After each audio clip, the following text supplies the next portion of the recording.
Guys, this is the biggest IPO in history. Let's even put it this way, it's the biggest IPO in the history of the universe. So why did I say universe? Because this IPO is about Mars.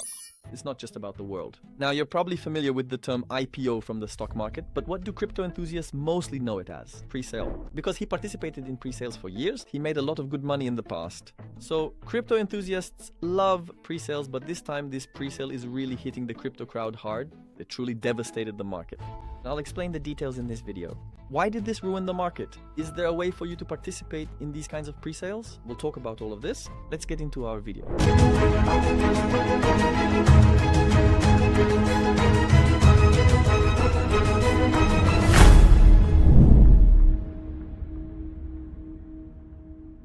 Friends, welcome back to my video. Now, you can call it a pre-sale, public offering, or IPO, whatever you like. In some way, a company goes public and collects money from the public, investment funds, and individuals.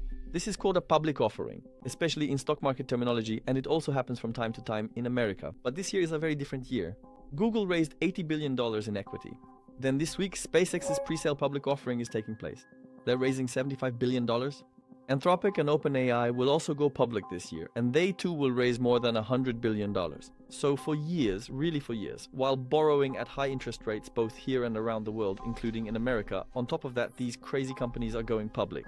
Well, that's great, but they're raising that money from the market, they're creating liquidation, they're pulling liquidity out.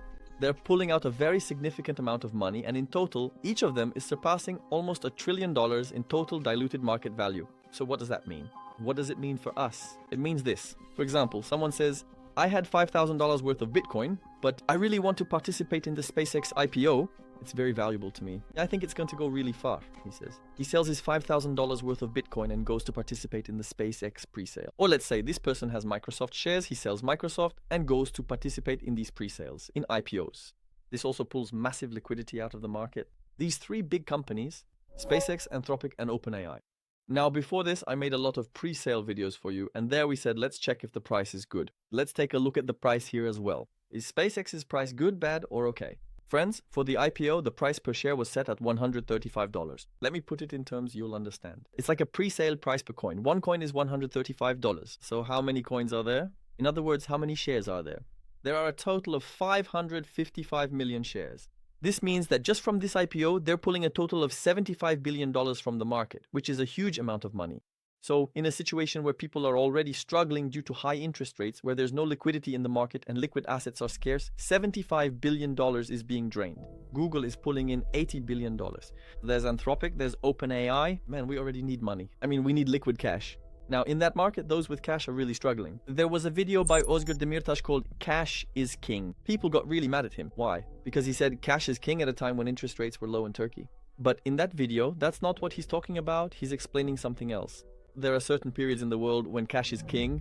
Right now, while it's the cash is king season, these guys are also bringing in cash. So what's the market value? SpaceX's diluted market value is $1.75 trillion, friends, and it will start trading on the stock exchange on June 12th. Are these numbers good or bad? I saw a tweet about this part and I really liked it.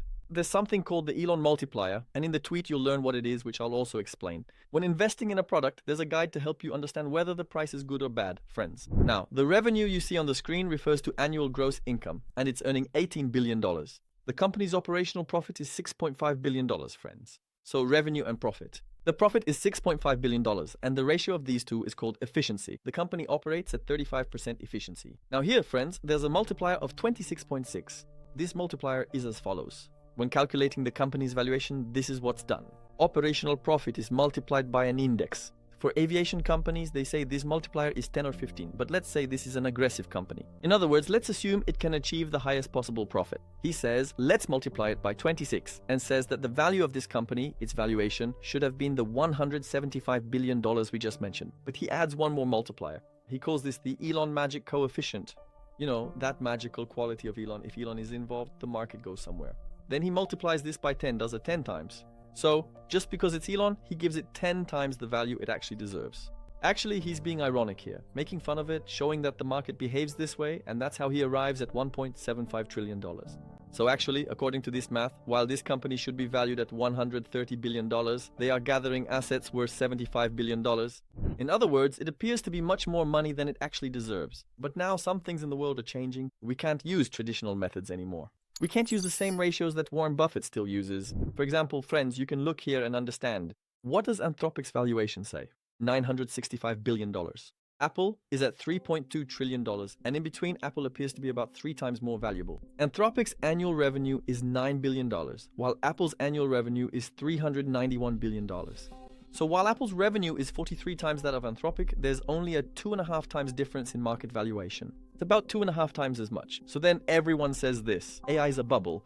As we just discussed, SpaceX, which should reach a valuation of $175 billion, will reach a valuation of $1.75 trillion, and everyone wants to invest more money, everyone wants to buy in. So this raises a question here.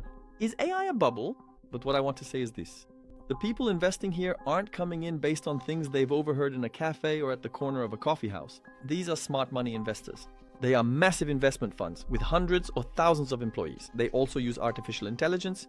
In other words, it's the smart money that decides for AI to gain such high value, and based on what.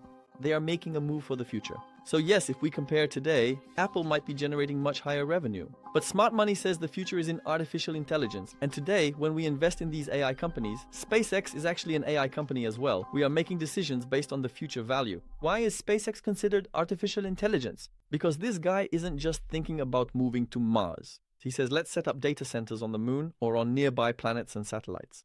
It will be much cheaper, much more efficient, and in this way, they will be able to access the information that artificial intelligence needs much faster. So yes, artificial intelligence and data are still at the core of it. So friends, many of you are watching me from all around the world. Now you can easily buy these kinds of stocks with Binance. By scanning the QR code you see on the screen, you can sign up for Binance, and there you'll be able to buy and sell American stocks in a tokenized way. Scan the QR code, sign up, and complete the identity verification. Let's get ready for these. Now friends, the last 2 years have been really tough for crypto enthusiasts around the world. While American stocks, especially tech stocks, moved like the altcoins we used to long for. We saw 3 times, 5 times, 50 times, even 100 times gains, and they really put on a show. But at the same time, in crypto, things declined so much that some projects disappeared completely. So you can't just call this a drop. When the price of a product falls from $100 to $3, you can't just say the price dropped. You'd say it melted away, it disappeared. But in crypto, there is a trend, just like there is a trend in financial instruments.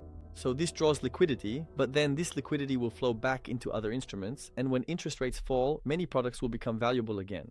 In other words, if you want to make money in the world of finance, the important thing is to be in the right place at the right time. Sometimes it will be in interest-bearing assets, sometimes in stocks, and sometimes we'll spread the risk and invest in crypto. So if you live in a country outside of America, can you participate in this pre-sale? Of course, this is a bit of a nuclear option, but here's how you can participate, friends. At the very least, even if not this one, how can you participate in future pre-sales or IPOs? Every year in October, green card applications open. If you win the green card, you can participate in these kinds of IPOs in the future. Of course, I wanted to give a bit of a joking answer. Is it impossible? It's unlikely, but it could happen later. Many ask if they can join, but as it says right there, you can't participate. Now, I just say this. So if you win the green card, you can participate, but only in the future. This is not a pre-sale. I hope my video was clear. See you in the next video. Goodbye.